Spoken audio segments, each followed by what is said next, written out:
Alors, chers frères et sœurs, aujourd'hui, je vais vous parler de la signification des Pentecôtes. Donc, voilà, d'origine de cette fête qu'on appelle la fête des Pentecôtes. En fait, Pentecôte, c'est dans le nouveau français.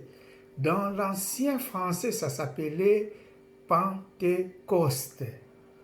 D'ailleurs, vous savez, hein, l'ancien français, quand on avait modifié, on avait enlevé on avait changé beaucoup de mots. Par exemple, hôpital, dans l'ancien français, ça s'appelait hospital.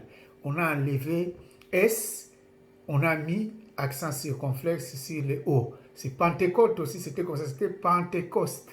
Mais on a enlevé disons les S là qui étaient avant T, on a mis Pentecôte, on a mis l'accent circonflexe. Voilà. En fait, c'était ça, c'est Pentecôte, la fête des Pentecôtes. Chaque fois qu'on parle de la fête des Pentecôtes, je dis, on doit comprendre qu'est-ce qui s'est passé. Est-ce que c'est vraiment une fête qui était inventée par les apôtres ou ça existait avant? C'est ce que je vais essayer de vous faire comprendre dans cette vidéo. En fait, je me rappelle quand j'étais encore à l'école primaire, on nous a appris une chose, une figure qui a trois côtés égaux, ça s'appelait triangle. Et une figure qui avait quatre côtés égaux s'appelle carré. Une figure qui a cinq côtés égaux s'appelle pentagone. Donc, pentagone. Ça donne un peu l'idée. Pentecôte, pentagone. On voit la racine du débit, c'est presque la même racine. Pourquoi? Parce qu'en grec, le chiffre 5 s'appelle penta. Mais en français, on va lire ça penta. Mais en grec, c'est penta. Et on comprend, c'est ça la racine. Pentagone, Pentecôte, même racine. Penta. Donc 5, ça commence par 5. Exactement, c'est ça. Pentecôte, c'est le 50e jour après Pâques. C'est pour ça que Pentecôte a tiré son origine de la langue grecque. En grec, ça s'appelle Pentecôte.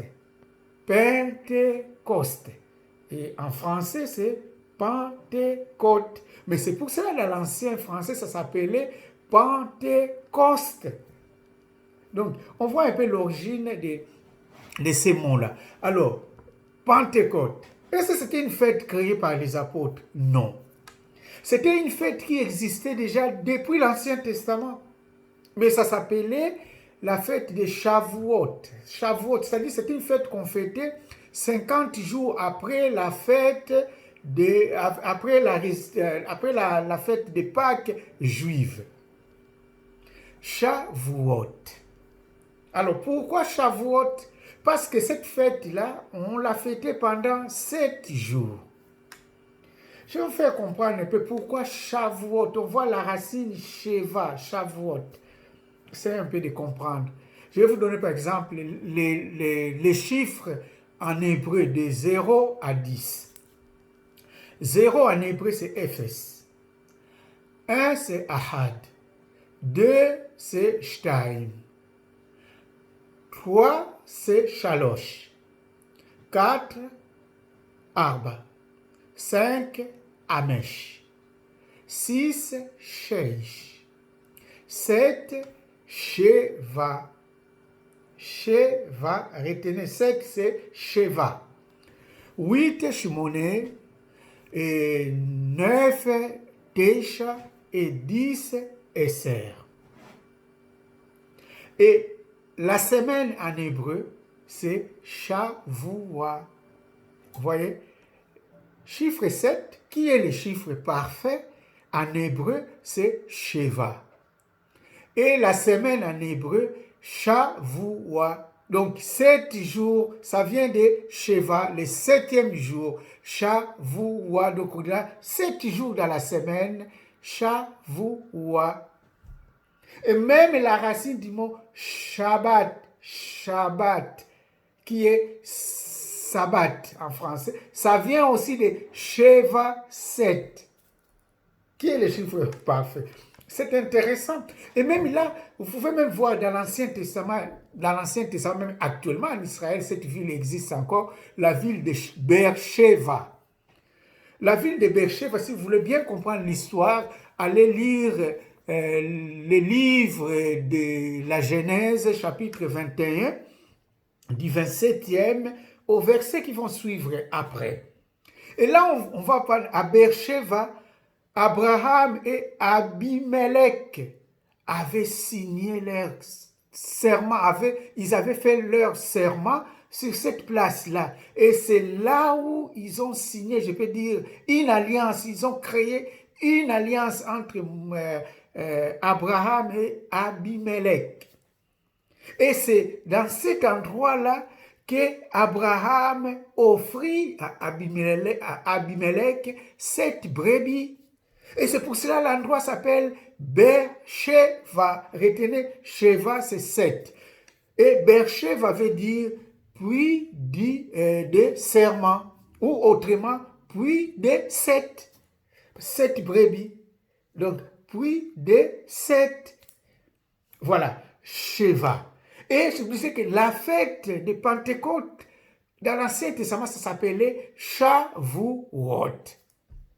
Shavuot, c'était la fête des prémices. Shavuot, donc vous savez, Sheva, les chiffres 7 qui sortent là, parce que pendant 7 jours, les Juifs fêtent cette fête de Shavuot. On offrait à Dieu les prémices, tout ce qu'on a récolté dans son champ, dans son jardin. Même, disons, tout ce qu'on a, quand on a travaillé, tout ce qu'on a réussi, le premier qu'on appelle prémisse, on offrait ça à Dieu pendant toute une semaine. Et c'est pourquoi on appelle ça la fête des Shavuot. Alors, c'était ça, les Juifs, c'est ça que les Juifs fêtent après 50 jours après la Pâque juive. Et nous, chrétiens, nous avons pris après la Pâque chrétienne, 50 jours après, nous fêtons la fête qu'on appelle des Pentecôtes. Pentecôte dans le nouveau français, Pentecôte dans l'ancien français. Et c'est ce que nous fêtons à cette fête-là. Mais pour nous, c'est différent. Ce n'est pas la fête des prémices comme chez les Juifs. Mais pour nous, à cette fête-là, c'est la venue du Saint-Esprit. C'est ce jour-là que l'Esprit Saint est descendu sur les apôtres. Donc c'est ce jour-là, on peut dire que l'Église a reçu la force du ciel pour aller dans le monde entier prêcher la bonne nouvelle. Voilà l'origine de la fête qu'on appelle la fête de Pentecôte, qui existait déjà. Jésus avait fêté ça, mais quand il fêtait ça, il ne fêtait pas la descente du Saint-Esprit à cette époque-là, mais lui fêtait la fête de Shavuot, ce qu'on donnait des prémices. Pour nous, c'est l'Esprit Saint qui est descendu sur les apôtres. Voilà la fête de Pentecôte pour nous. Donc, chers frères et sœurs, vous avez compris, ce n'était pas une homélie, mais c'était une explication pour comprendre qu'est-ce que la fête de Pentecôte. Merci, à la prochaine.